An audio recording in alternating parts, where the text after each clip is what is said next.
Hey everyone! I've been seeing this dirty pasta circulating on TikTok and Instagram, and I had to try it. But of course, let's convert it to work in a pressure cooker, shall we? Let's get dirty.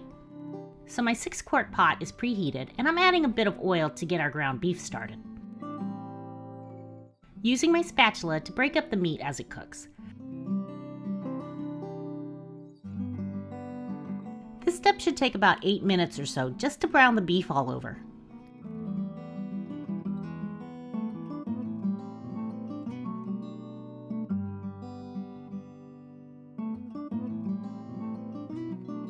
Now we go in with our andouille sausage and aromatics. These are the veggies in the classic Holy Trinity used in most Cajun-style recipes.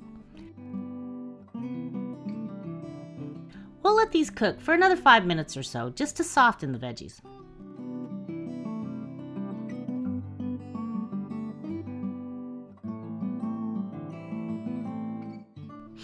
Starting to smell fantastic in here. We're adding a ton of spices. I'm looking for a smoky flavor and a little bit of heat.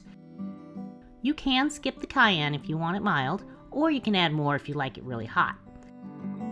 Some red pepper flakes would also be good to add, but I'm going to have to share this with Steve, so I'll keep it mild.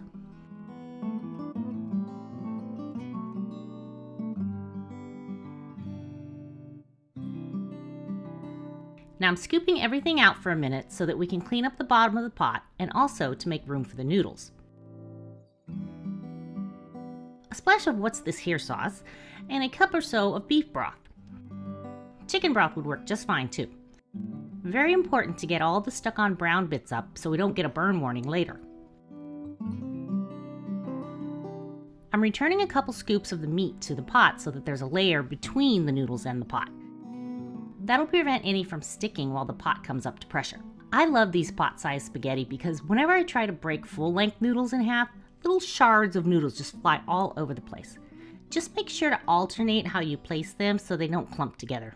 The rest of the meat goes on top along with the remaining broth. This method also makes sure that the noodles are submerged and will soak up all of that good broth. So this is going to cook on high for 5 minutes, followed by a quick pressure release. Can you smell that? Oh my gosh.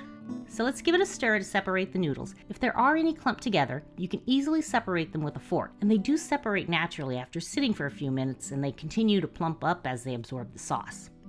Give it a taste. If you need to add some salt or pepper, this is when you can do it. Toppings are totally up to you. I had some parsley and scallions from this week's meal prep. And of course, there's always hot sauce in this house.